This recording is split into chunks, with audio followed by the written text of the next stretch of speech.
Hello दोस्तों, स्वागत है आपका आनंद क्लासेस के यूट्यूब चैनल पर। और आज हम सल अपने हल करेंगे जो आज पेपर हुआ है आपका बोर्ड का 10वीं का। आशा करता हूँ कि सभी का अच्छा हुआ होगा और आप लोग अच्छे से पेपर दे के आए होंगे। हर क्वेश्चन को अच्छे से पढ़ा होगा आपने, ठीक है। क्योंकि एक आधा ऐसा प्रश्न भी देखा है मैंने जिसको कॉन्सेप्ट पे आधारित था, जो अपने सीखा था उसका उपयोग करके हमने उस क्वेश्चन को अपने को हल करना था, ठीक है। तो चलिए शुरुआत करते हैं इनका हल सभी क्वेश्चनों का। आपने आपका पहला प्रश्न आया था वो था एकाधिकेन पूर्वेण विधि से वर्ग करो। तो ये चीज़ आप लोगों को मैंने बताई थी, ठीक है। उस टाइम भी एकाधिकेन पूर्वेण विधि जब करवाई थी मैंने, ठीक है। तो इसमें लिखा हुआ था, तो आप लोग जानते हो इसमें क्या करना होगा आपको। 5 इधर आता है, 5 का स्क्वायर हमेशा, ठीक है। आगे वाले को एक अधिक करके गुना करना होता है, ठीक है। एकाधिकेन जैसा कि नाम से स्पष्ट है, ठीक है। जो भी मेरे से पढ़ा हुआ है उसको पता है ये कैसे करना था सवाल, ठीक है। 10 गुना 11 और ये स्लेश का निशान 5 का स्क्वायर करना था इधर साइड में। अब 110 हो गया इसका उत्तर और इसका आंसर आया 25। अब इनको इकट्ठा करके लिख देंगे। ये पहला सवाल अपना हो गया पूरा, ठीक है। करवाने को तो ये सारे सवाल मैं व्हाइट बोर्ड पर भी करवा सकता था आपको, लेकिन अपना समय ज़्यादा खर्च होगा इससे, ठीक है, और टाइम। तो इसलिए मैंने ये पहले इनको सोल्व किया है, उसके बाद में अब आप लोगों को समझा देता हूँ, ठीक है। अब आगे था इस समीकरण को हल कीजिए, ठीक है। दूसरा प्रश्न था आपका बोर्ड के अंदर आया हुआ, ठीक है। तो ये समीकरण को हल करना था। आप लोगों को पता है ये अंदर गुना होगा और इसका पक्षांतरण कर देंगे, एक्स वाले एक तरफ कर लेंगे, ठीक है। आपको दिखाई दे रहा होगा ये, है ना। पक्षांतरण करने के बाद में अपने पास आ गया, देखिए इसको इस तरफ लेके जाएंगे और इसको इस तरफ। तो 7x में से 2x गया 5x, 5x बराबर में कितना आ गया 2 और x बराबर आ गया अपने पास 2/5। अब देखो इसी सवाल को अपने वैदिक गणित से भी कर सकते हैं, जिसके अंदर सूत्र है अपने पास प्रावर्त्य योज्यत विधि, ठीक है। इससे तो अपने पास सूत्र होता है, मैंने आप लोगों को बताया भी था, x बराबर d माइनस बी अपॉन में a माइनस सी, ठीक है। तो d का मान ये होता है और c का मान ये होता है, b का ये होता है और a का मान x का गुणांक होता है जो शुरू में होता है, ठीक है। तो इसके अंदर मान पुट करेंगे और सीधा आंसर भी निकाल सकते हैं अपने। ये है प्रावर्त्य योज्यत विधि, जो आपकी पहली प्रश्नावली में थी, उसका सवाल आया ये। अब इसके बाद में तीसरा सवाल है आपकी दूसरी प्रश्नावली में से। दूसरी प्रश्नावली में आपको स्पष्ट रूप से दिया हुआ था कि संख्याओं का गुणनफल किसके बराबर होता है, HCF गुणा LCM के बराबर होता है। HCF गुणा LCM के बराबर होता है। उसने सवाल में अपने को दे रखा है संख्याओं का गुणनफल, ठीक है। संख्याओं का गुणनफल दे रखा है अपने को, कितना दे रखा है 12,960 और अपने को दे रखा है HCF का मान 18 और LCM अपने को ज्ञात करना है। तो आप लोग जानते हो ये गुणा में है, उधर जाके भाग में हो गया, भाग में होने से फिर काटेंगे अपने और भाग लगाएंगे तो आंसर आएगा 720 इसका, ठीक है। तो ये आपको समझ में आ जाना चाहिए, इसका मिला लेना इसका आंसर, ठीक है। और अपने स्टिक नंबर निकालना कितने बन रहे हैं आपके, ठीक है, उसके हिसाब से। अब इसके बाद में चौथा प्रश्न आपका आया था कि 3 cos theta 30 degree minus 4 cos square 30 degree का आंसर हल कीजिए, ठीक है। इसका हल कीजिए। तो अपने जानते हैं 3 वैसे का वैसा आ जाएगा। कोस 30 का मान कितना होता है, √3/2 होता है, ठीक है। तो वो इसको यहाँ पे लिख देंगे। 4 वैसे का वैसा गुणा का निशान और फिर ये आप लोग जानते हो कोस 30 का मान √3/2, इसका स्क्वायर कर देंगे अपने। तो अब देखो स्क्वायर को हल करेंगे तो ये आएगा अपने पास, ये आ गया अपने पास 3/4 और इसका वैसे का वैसे ही आएगा उत्तर, ठीक है। तो अब अपने क्या करेंगे, 4 से 4 काट देंगे और इसके बाद में अपने पास आ जाएगा ये एलसीएम लेने के बाद में ये आ जाएगा, ठीक है। तो ये आएगा तो इसमें से कॉमन ले सकते हैं अपने, तो 3 आएगा इन दोनों में कॉमन, तो अंडर रूट में बच गया √3 माइनस 2/2, ठीक है। तो ये इसका आंसर होगा। अगर आगे हल करना भी चाहता है कोई तो यहाँ पे 1.732 रख के भी हल कर सकते हैं, लेकिन उतना तो करने की आवश्यकता ही नहीं है, यहाँ तक कर देंगे तो अपने सवाल बिल्कुल सही होगा, ठीक है। अब इसके बाद में पांचवा सवाल आपका आया है सेक 36 डिग्री बटा में कोसेक 54 डिग्री और माइनस सेक 54 डिग्री और कोसेक 36 डिग्री। अब आप लोग जानते हो कि सेक थीटा किसके बराबर होता है, कोसेक 90 माइनस थीटा के बराबर होता है। तो सेक थीटा की जगह क्या लिख सकते हैं, कोसेक 90 माइनस थीटा, यही रहेगा है ना। सेक थीटा किसके बराबर होता है, कोसेक 90 माइनस थीटा के। तो कोसेक 90 माइनस थीटा आ गया। अब अपने को पता है ये वैसे का वैसा रखेंगे और ये आ गया, ठीक है, कोसेक 90 माइनस थीटा। तो अब इसको लिख सकते हैं अपने कोसेक 36 और इसको लिख सकते हैं अपने कोसेक 54, ठीक है। तो अब ये कट गया, एक में से एक गया 0, क्योंकि ये इसमें भाग लगा आपस में, तो एक आएगा, इसका भी एक आएगा, तो इसका आंसर आ गया 0 अपने पास। अब छठे सवाल में ऐसा पूछा हुआ था कि ऐसा बिंदु बताइए जो शीर्षों से समान दूरी पर हो, तो वो कौन सा होता है, परिकेंद्र होता है, ठीक है। परिकेंद्र, त्रिभुज का जो केंद्र होता है ना, परिकेंद्र, वो इन तीनों शीर्षों से समान दूरी पर होता है, तभी तो बाहर की ओर वृत्त का निर्माण होता है। तो ये ध्यान रखना आप लोग, ठीक है। अब इसके बाद में अपने चलते हैं 7वें सवाल पर। तो 7वां सवाल है आपके लिए, ये इसके अंदर दिया हुआ था अपने को,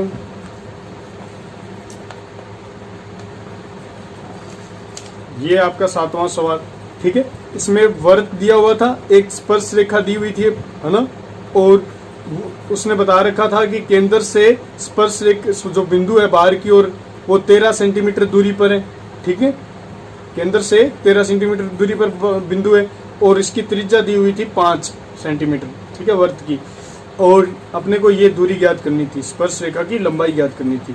तो अब आप लोग जानते हो 90 डिग्री होता है त्रिज्या और स्पर्श रेखा के मध्य बनने वाला कोण, ठीक है, ये आप लोग जानते हो। तो 90 डिग्री के सामने वाला कर्ण होता है ना, तो कर्ण दिया हुआ है अपने को 13, लंब दिया हुआ था 5, आधार ज्ञात करना था आपको। तो आधार के अंदर ये आप लोग जानते हो बोधायन प्रमेय लगनी थी इसके अंदर, और सीधा इसका आंसर आना था 12। अब इसके बाद में 8वां सवाल आपका, है ना, इसमें पूछा गया था 4 से छोटी कितनी घटनाएं आने की प्रायिकता बताओ, ठीक है, इस प्रकार से प्रश्न था आपका। और इसके अंदर अपने जानते हैं कि पासे के अंदर कुल कितनी घटनाएं होती हैं, तो आप लोग जानते हो 6 घटनाएं होती हैं, या तो 1 आ सकता है, या 2 आ सकता है, या 3 आ सकता है, 4 आ सकता है, 5 या 6, ठीक है। तो ये कुल घटनाएं होगी 6। अब 4 से छोटी यानी कि प्रायिकता, यानी 4 से छोटी घटना कौन सी होगी, 1 आ सकती है, 2 आ सकता है, 3 आ सकता है, लेकिन 4 नहीं आ सकता, ठीक है, क्योंकि 4 तो तब आएगा जब सवाल में ऐसा दिया होता है 4 या 4 से छोटी, ठीक है, तब 4 को शामिल करना होता है। अब शामिल नहीं करेंगे तो अनुकूल घटनाएं कौन सी होंगी, 1 2 3, यानी 3। अब प्रायिकता क्या होगी, अनुकूल घटनाएं बटा में कुल घटनाएं, तो 3/6 बराबर 1/2 हो जाएगी।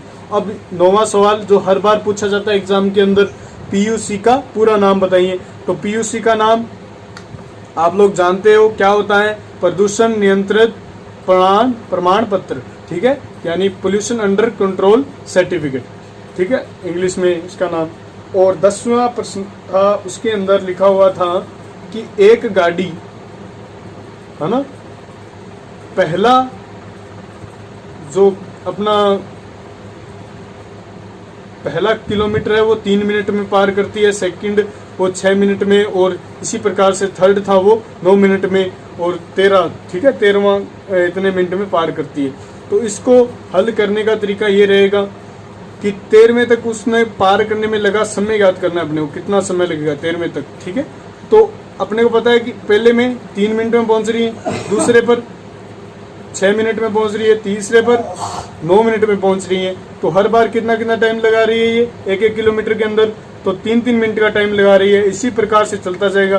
तो अपने को 13वें किलोमीटर पर पहुंचना है, तो 13 किलोमीटर पर पहुंचना है, तो यानी A13 का मान ज्ञात करना है, क्योंकि ये A1 का मान है, क्योंकि अंतर देखो समान है। तो ये कौन सी श्रेणी बन गई, समांतर श्रेणी बन गई ना, 3 6 9, ठीक है।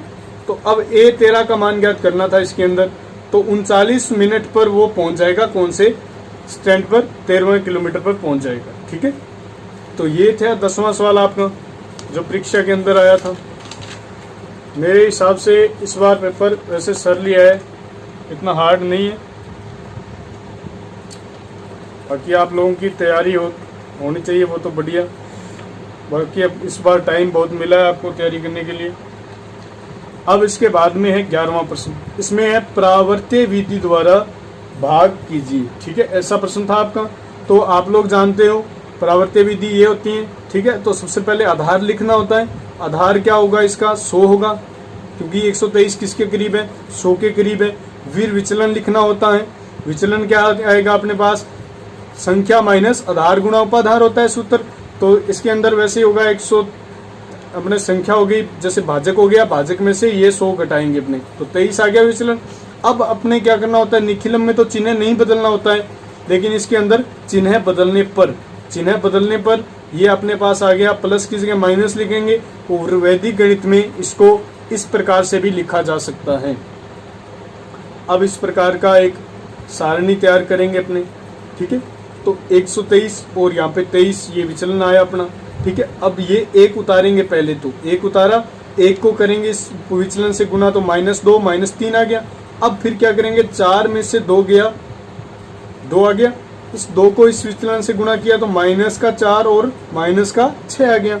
अब 8 में से ये दोनों जुड़ के घटेंगे, क्योंकि ये जब दोनों चिन्ह सेम होते हैं तो जोड़ होता है, 7 आ गया ये माइनस का। 8 में से 7 गया 1, अब 1 को गुणा करना होगा इससे, तो अपने पास ये आ जाएगा। अब देखो 5 में से 3 गया 2 और 8 में से 8 गया 0, तो ये अपना भागफल है, ये अपना शेषफल, ठीक है। तो ये अपना आंसर आ गया इसका। अब 12वां सवाल था आपका कि बिना विभाजन प्रक्रिया द्वारा इस समीकरण का बताइए प्रसार कैसा होगा, शांत होगा या अशांत आवर्ती होगा, ठीक है। तो अब देखना है इसका प्रसार अपने को बिना भाग लगाए। तो अब आप लोग जानते हो कि हर का क्या करना पड़ता है अपने को, अभाज्य गुणनखंड। अगर हर आता है 2 की घात m या 5 की घात m या 2 की घात m और 5 की घात n के रूप में, तो अपने कह सकते हैं कि दशमलव प्रसार कैसा होगा, शांत होगा। आप लोग जानते हो इसका दशमलव प्रसार कैसे पता चलेगा, इसके गुणनखंड करेंगे, इसको लिख सकते हैं अपने 80 को क्या 2 की घात 4 गुणा 5, तो अपने कह सकते हैं कि इसका दशमलव प्रसार शांत होगा, ठीक है, क्योंकि ये इस रूप में आया है हर इसका, ठीक है। अब इसके बाद में 13वां सवाल, आपकी चाप की लंबाई ज्ञात करनी थी। चाप की लंबाई ज्ञात करनी थी, सूत्र आप लोगों को याद है इसका, क्या होता है, L बराबर पाई r थीटा बटा में 180, ठीक है। और 22/7 आ गया। r का मान दिया था 14 उसने, ठीक है, और थीटा का मान दिया था आपको 90 डिग्री, ठीक है। अब आप लोगों ने काटना है और सूत्र में वैल्यू पुट करनी है और उत्तर आपका आ जाएगा 22, ठीक है, 22 सेमी। अब इसके बाद में 14वां सवाल था आपका, वो था शंकु के आधार का व्यास दिया था अपने को, तिर्यक ऊंचाई दे रखी थी और शंकु का संपूर्ण पृष्ठीय क्षेत्रफल ज्ञात करना था अपने, ठीक है।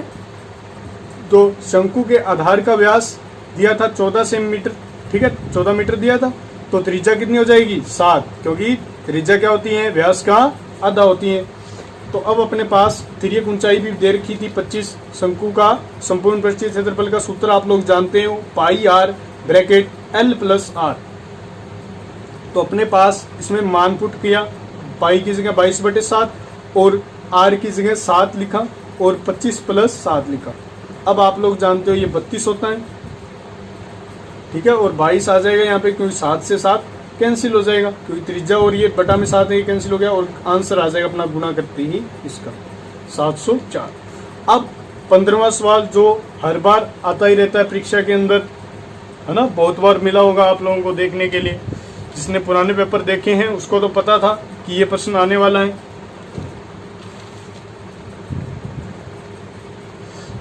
अब देखिए इस सवाल के अंदर कैसे हल करेंगे इसको। एक पोल है 8 मीटर ऊंचा, ठीक है, इस पे सीसीटीवी कैमरा लगा हुआ है, इसकी दृष्टि रेखा की लंबाई दे रखी थी अपने पास 10 मीटर, ठीक है, और ये अदृश्य वर्त है ना, इसका क्षेत्रफल ज्ञात करना था अपने को, ठीक है, 8 मीटर 10 मीटर। अब देखो इस वर्त की नीचे वाले की त्रिज्या पता है आपको, तो नहीं पता, तो इसको पहले ज्ञात करना पड़ेगा।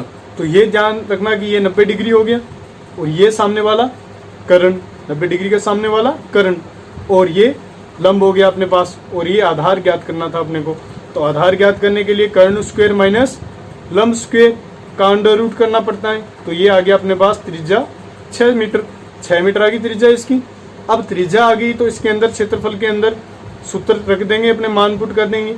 अब आप लोग सोच रहे हो कि 3.14 क्यों लिया, क्योंकि ये प्रश्न के अंदर दिया था, उसने भी कहा रखा था कि पाई बराबर 3.14 लेना है। ठीक है, तो ये था अपना ये प्रश्न 15वां। इसके बाद में 16वें की बात कर लेते हैं अपने।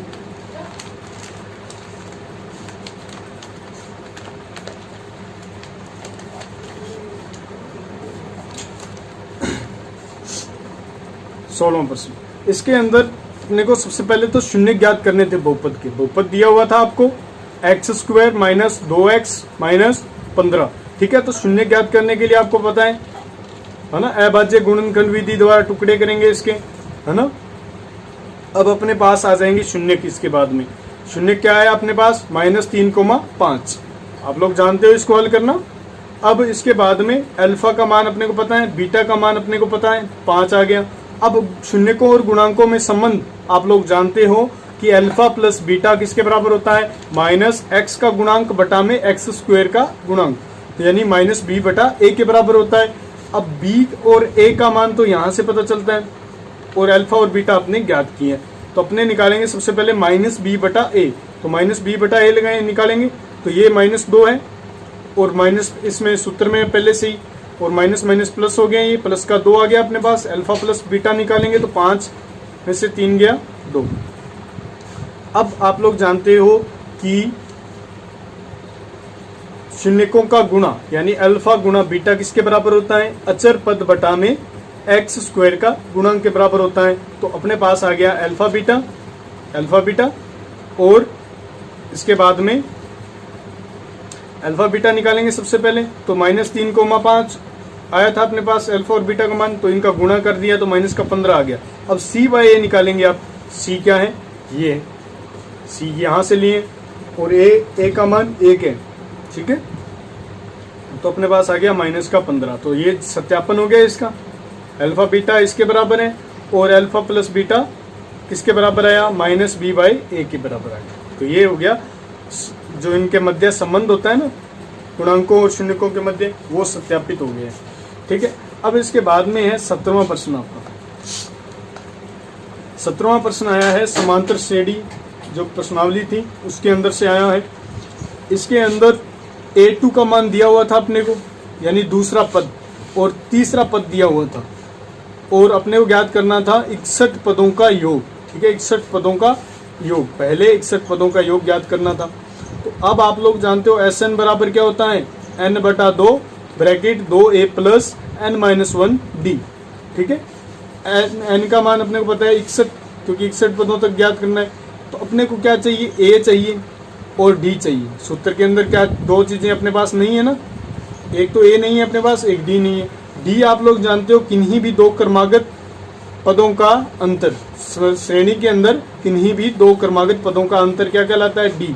तो ये दोनों क्रमागत पद ही हैं, है ना, a2 है, a2 के बाद में a3 है, तो इनका अंतर क्या कहलाएगा, सर्वंतर। तो ये आ गया 4 सर्वंतर। अब आप लोग जानते हो a2 क्या होता है, a1 में सर्वंतर जोड़ने से आता है, a1 में सर्वंतर जोड़ने से आता है। तो a1 प्लस d बराबर 24, ये दिया ही हुआ है a2 का मान, a2 की जगह ये लिख सकते हैं ना।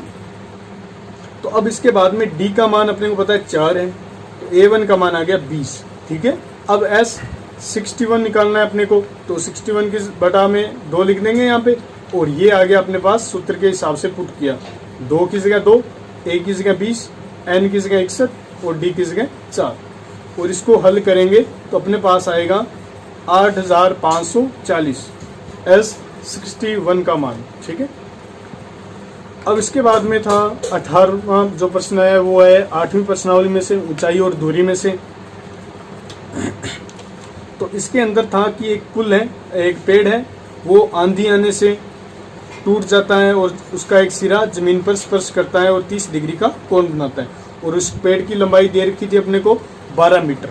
ठीक है, आप लोग जानते हो ये पेड़ है पूरा 12 मीटर का है, वापस अगर इसको खड़ा किया जाए तो 12 मीटर ही होगी ना।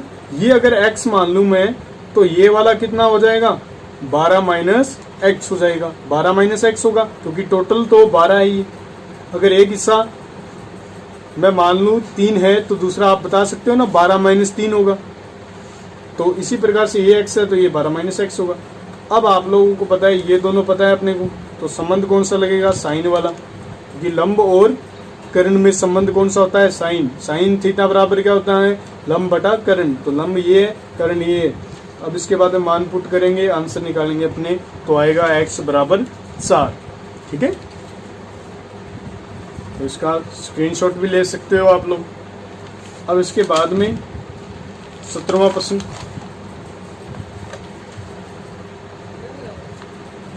सत्रहवां हो गया था ना, हाँ 17वां 18वां हो गया था अपना, फिर 19वां है। ठीक है, 19वें के अंदर दिया था कि एक त्रिभुज है ऐसा, दो त्रिभुज ऐसे हैं जिनका आधार BC है। ठीक है, और वो A और D को मिलाते हैं तो O पर प्रतिच्छेद करता है बिंदु। ठीक है, ये दिया हुआ था अपने को। अब देखिए सिद्ध करना था इसके अंदर कि त्रिभुज ABC का क्षेत्रफल बटा में त्रिभुज DBC का क्षेत्रफल AO बटा में DO। ठीक है, ये सिद्ध करना था अपने को इसमें। तो अब आप लोग देखिएगा इसको ध्यान से। अब इसके अंदर रचना करनी पड़ेगी अपने को। सबसे पहले तो देखिए ये त्रिभुज देखें अपने, तो इसका ऊंचाई अपने को नहीं पता, तो ऊंचाई निकालने के लिए क्या करना पड़ता है, इस बिंदु से सामने वाली भुजा पे लंब डालना पड़ता है। तो लंब डाल दिया, तो ये AF हो गया मान लिया मैंने, ये DE मान लिया, क्योंकि इस त्रिभुज की भी ऊंचाई चाहिए मेरे को। ठीक है, तो अब निकालेंगे इनका क्षेत्रफल। ठीक है, क्योंकि अपने को इस हिसाब से चलना पड़ेगा, पहले इस वाली साइड को निकालना पड़ेगा। तो त्रिभुज ABC और त्रिभुज DBC का क्षेत्रफल निकाला मैंने, अनुपात इनका। तो आप लोग जानते हैं 1/2 आधार गुणा ऊंचाई, तो इसका क्षेत्रफल ऊपर वाले का क्या होगा, आधार ऊंचाई ये रही, तो 1/2 BC गुणा AF, BC गुणा AF।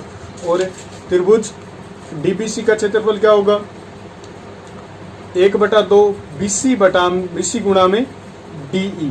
ठीक है, DE यानी इसकी ऊंचाई। अब अपने को पता है 1/2 से 1/2 कैंसिल हो गया, BC से BC कैंसिल हो गया, AF बटा में DE आ गया। इसका जो उत्तर था ये इसके बराबर आ गया। अब इसके बाद में अपने देखते हैं इन दोनों त्रिभुजों को देखें अपने, इस त्रिभुज को और इस त्रिभुज को। तो अपने देखें तो इसके अंदर ये वाले कोण बराबर हैं दोनों, क्योंकि 90 डिग्री है, क्योंकि लंब डाला है अपने।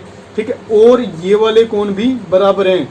क्यों हैं, क्योंकि ये शीर्षाभिमुख कोण है, शीर्षाभिमुख कोण, सिर भिड़ कोण है ना, सिर भिड़ रहे हैं इनके आपस में, तो शीर्षाभिमुख कोण।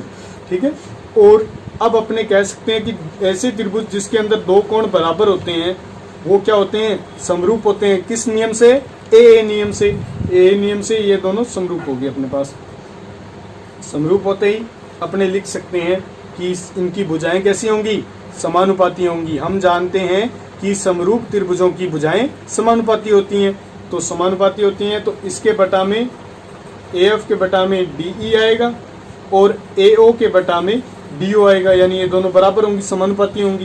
तो अब आप लोग लिख सकते हो AF बटा में DE के बराबर क्या लिख सकते हैं, AO बटा में DO।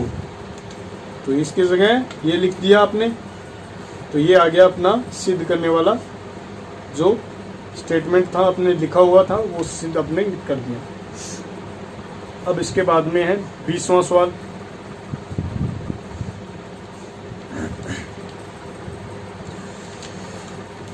बीसवें सवाल के अंदर अपने को दिया हुआ था कि AB बराबर है AC के, AD बराबर है, ये तीनों एक दूसरे के बराबर दिए हुए थे। ठीक है, सिद्ध करना था कि BAD यानी ये वाला कोण किसके बराबर होगा, 2 BDC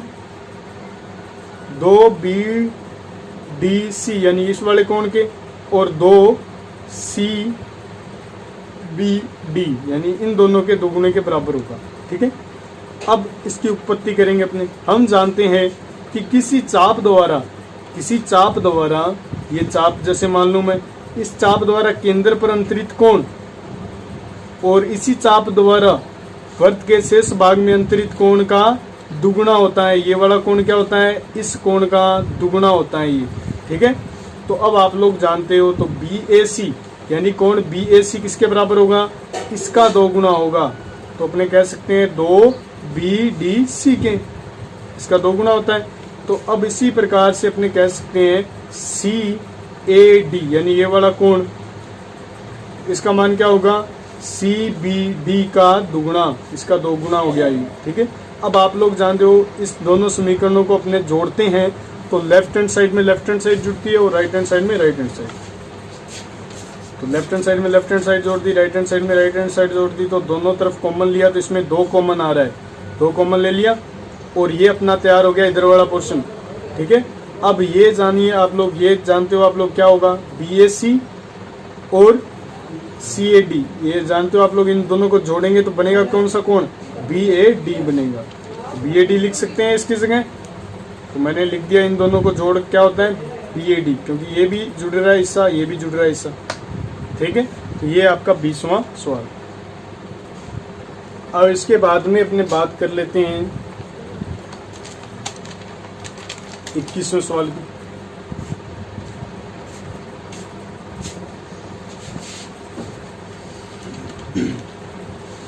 इसमें दिया हुआ था अपने को एक त्रिभुज जिसके अंदर BC भुजा पर ये एक बाहर की ओर वृत्त स्पर्श कर रहा था जो P बिंदु पर स्पर्श करता है, BC को P बिंदु पर स्पर्श करता है, और उसने कहा था कि AB और AC को आगे बढ़ाने पर वो वृत्त को Q और R पर स्पर्श करते हैं।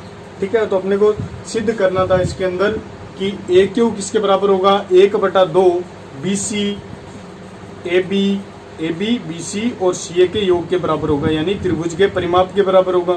ठीक है, 1/2 यानी परिमाप का आधा होगा ये AQ। ठीक है, ये सिद्ध करना था कि AQ इसके परिमाप का आधा होगा।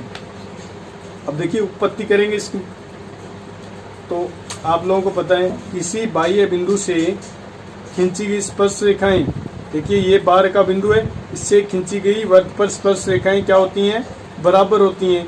ठीक है, बराबर होती हैं, ये अपने को पता है। AQ के बराबर क्या होगा, AR होगा, तो स्पर्श रेखा की लंबाई बराबर होती है। इसी प्रकार ये भी बाहर बिंदु है ना, इससे भी खींची हुई दोनों स्पर्श रेखाएं बराबर होंगी, और ये भी बाहर बिंदु है तो इससे भी खींची हुई स्पर्श रेखाएं बराबर होंगी। तो अपने लिख सकते हैं BP बराबर BQ और CP बराबर CR। ये तो 3 समीकरण आ गए अपने पास। अब आप लोग जानते हो AQ किसके बराबर है, AB प्लस BQ के। ठीक है, AB प्लस BQ के बराबर है, और AR किसके बराबर है, AC प्लस CR के बराबर है। ठीक है, अब लेफ्ट हैंड अपने जोड़ देंगे समीकरण 3 और 4 और 5 को, तो लेफ्ट हैंड साइड में लेफ्ट हैंड साइड जुड़ जाएगी, राइट हैंड साइड में राइट हैंड साइड, तो जोड़ दिया आपने। अब देखिए AQ की जगह AQ लिखेंगे क्योंकि अपने को चाहिए, और AR की जगह अपने क्या लिख सकते हैं, AQ लिख सकते हैं। ठीक है, AQ लिख सकते हैं ना, क्योंकि ये दोनों बराबर हैं, ये दोनों बराबर हैं। ठीक है, और इसके बाद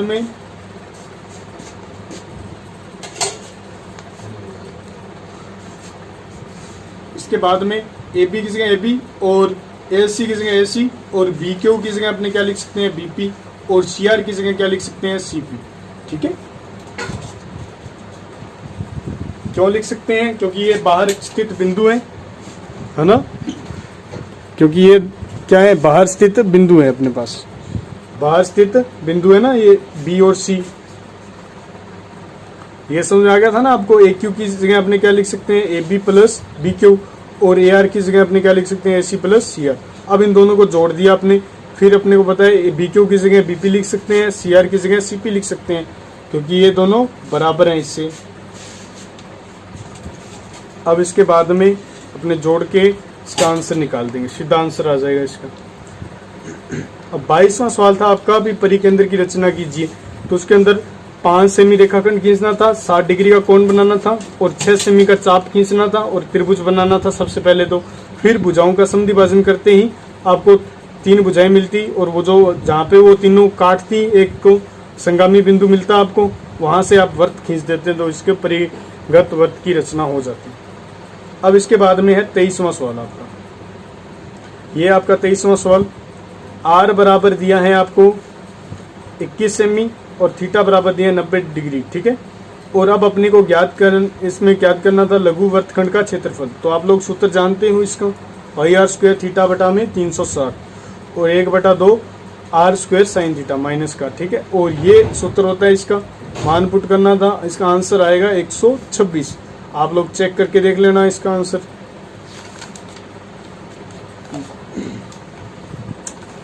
और इसके बाद में है आपका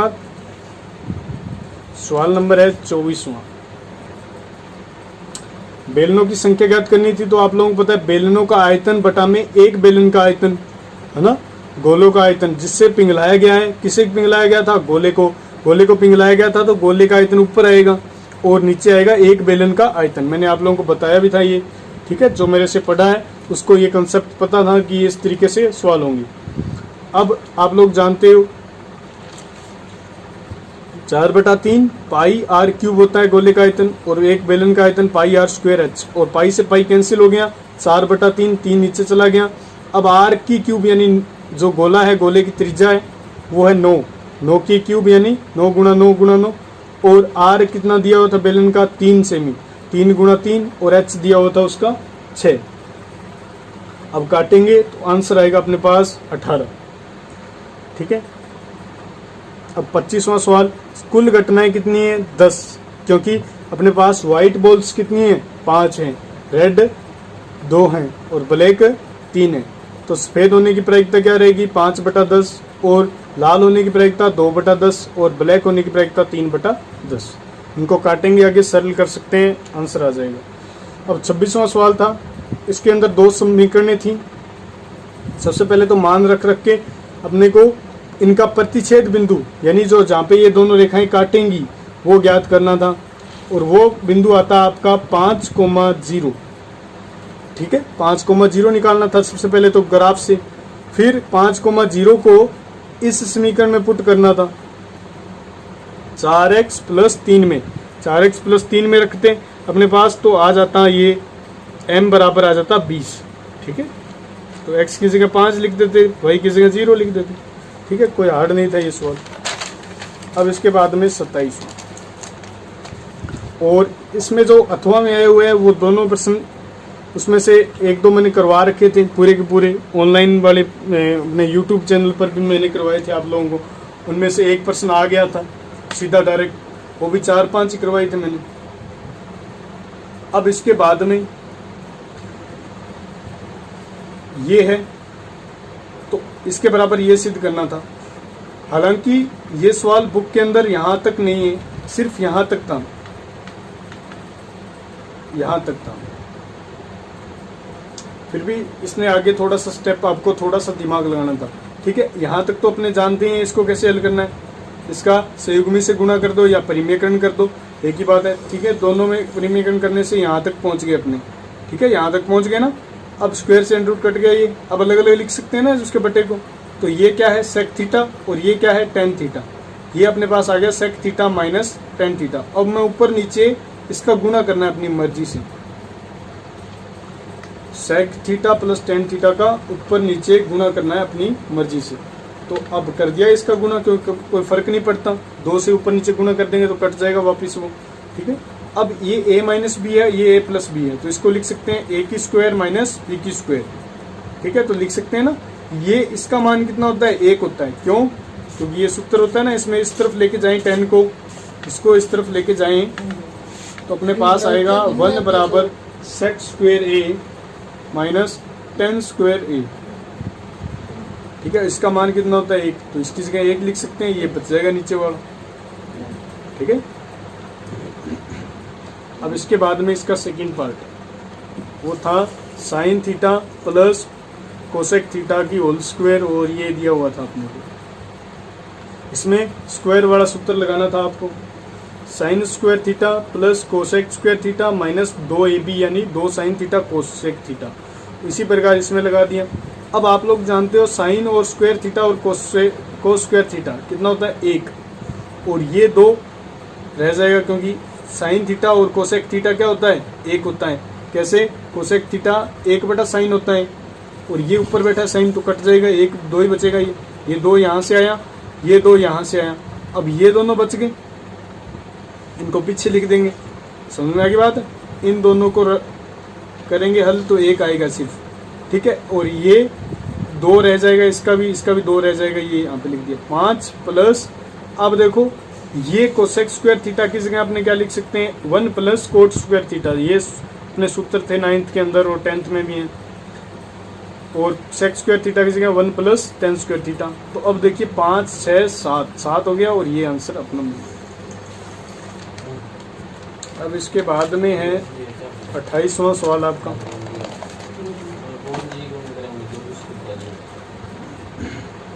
ये है आपका 28वां सवाल।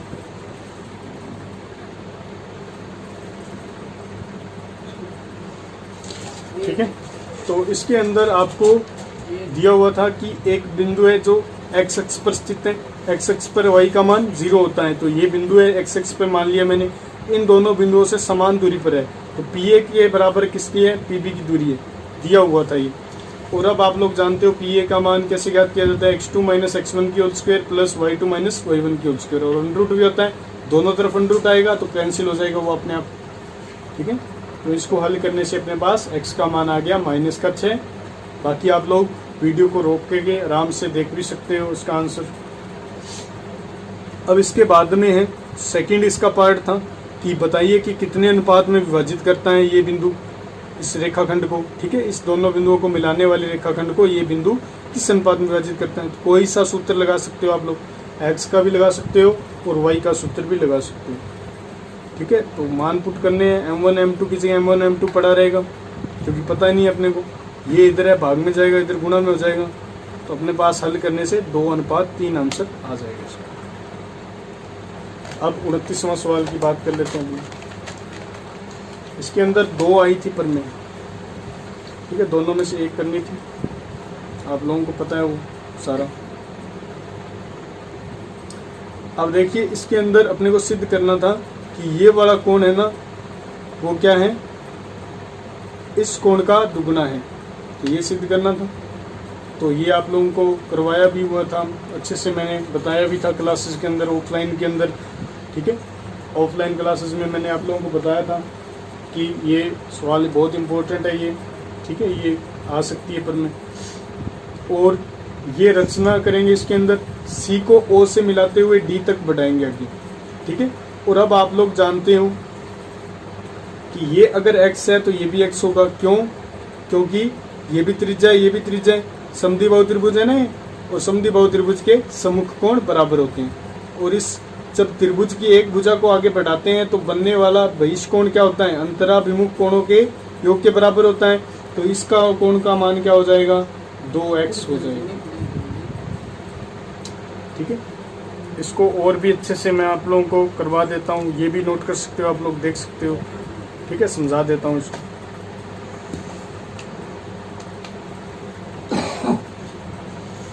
जैसे ये अपने पास एक वृत्त है, ठीक है, वृत्त है अपने पास, और अपने को सिद्ध करना है कि ये चाप है कोई भी, इस चाप द्वारा केंद्र पर अंतरित कोण, ठीक है, केंद्र पर अंतरित कोण वृत्त के शेष भाग में अंतरित कोण का दुगुना होता है। यानी ये वाला कोण है ना, वो इसका दुगुना होगा, यानी ये 45 है तो ये 90 हो जाएगा।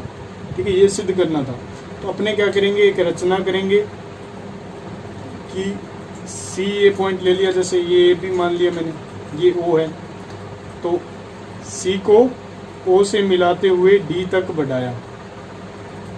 अब देखिए कि ये कोण और ये दोनों कोण बराबर होंगे क्योंकि ये दोनों त्रिज्याएं हैं। ठीक है, ये x है, ये भी x होगा, तो ये आप लोग जानते हो कि ये x है, ये भी x होगा, और ये कोण कितना होगा, 2x होगा, क्योंकि त्रिभुज के एक भुजा को बढ़ाने पर बनने वाले बहिष्ठ कोण का मान अंतराभिमुख कोणों के योग के बराबर होगा। क्योंकि अंदर की ओर चलेंगे, इन दोनों की ओर, इसकी ओर मुख करके बैठे हैं ना, ये इन दोनों के योग के बराबर होगा। इसी प्रकार इसको मैं y मान लूँ, इसको भी y मान लूँ, तो ये कितना हो जाएगा, 2y। अब देखिए आप लोग, इसका मान कितना है, इस कोण का, इस कोण का मान है x प्लस वाई, और इस कोण का मान देखेंगे तो अपने पास आ गया 2x प्लस 2y, और ये दुगना हो गया, सिद्ध हो गया ना। अब इसको लिखित रूप में आप लोगों को ऐसे लिख के आना था वहाँ। ठीक है, आप स्क्रीनशॉट भी ले सकते हो, रोक भी सकते हो वीडियो को। अब इसका अथवा में था एक सवाल, वो था कि सिद्ध कीजिए कि चतुर्भुज क्या है, चक्रीय चतुर्भुज है। ठीक है, तो ये सिद्ध करना था इसके अंदर। तो दिया हुआ था कि अंतराभिमुख जो बहिष्ठ कोण है वो बराबर है एक अंतराभिमुख कोण के, ये दोनों बराबर दे रखे थे अपने। ठीक है, और सिद्ध करना था कि ये चक्रीय चतुर्भुज है। अब देखिए उत्पत्ति करेंगे इसकी, तो ये दोनों बराबर है एक दूसरे के, और दोनों तरफ मैं ये कोण जोड़ रहा हूँ, ठीक है। दोनों तरफ ये कोण जोड़ने पर BCD दोनों तरफ जोड़ने पर, ये तो दिया है, ये तो दिया हुआ है, और ये BCD दोनों तरफ जोड़ने पर, तो ये जानते हो आप लोग, ये रेखिक कोण युग्म है तो इसका योग कितना होता है, इसका मान कितना आएगा, इन दोनों कोणों का योग कितना होगा 180। तो ये देखिए इन दोनों कोणों का योग कितना आ गया अपने पास 180 आ गया। जब सम्मुख कोणों का योग 180 होता है तो वो चतुर्भुज क्या कहलाता है, चक्रीय चतुर्भुज। तो सिद्ध हो गया था ये, इतना सही सवाल था ये तो, ठीक है। और 30वां सवाल था, जो 30 नंबर सवाल था, वो था अपना माध्य और गोलक का सवाल, ठीक है। वो आप लोगों ने खुद करना होगा, क्योंकि वो लगभग मैं मानता हूँ कि 90% बच्चे वो सही करके आते हैं सवाल, ठीक है। बहुत कम चांसेस होते हैं कि जोड़ घटाव में कई बार गलती हो जाती है, तब अलग बात है, वरना 90% वो सही कर देते हैं अपने आप, ठीक है। तो ये था अपना सोल्यूशन पूरा का पूरा बोर्ड के एग्ज़ाम वाले पेपर का। आशा करता हूँ आपको अच्छा लगा होगा और आप नंबर भी आपके अच्छे बन रहे होंगे, ठीक है। और अब जो आगे आने वाला टाइम है उसका भी आप सदुपयोग कीजिएगा, और मैं आपके लिए अच्छी क्लासें और लाऊंगा, जैसे जनरल साइंस के लिए अपने कराएंगे आगे, ठीक है। जैसे परमाणु हो गया, कार्बन के जो उपरूप हैं वो सारे के सारे मैं पूरा 9th से लेकर के 10th दोनों लेवल के क्लियर करवाऊंगा, ठीक है। जो आपको 11वीं में जो साइंस लेगा उसके बहुत काम आएंगे वो, ठीक है, टॉपिक वो भी अपने करेंगे।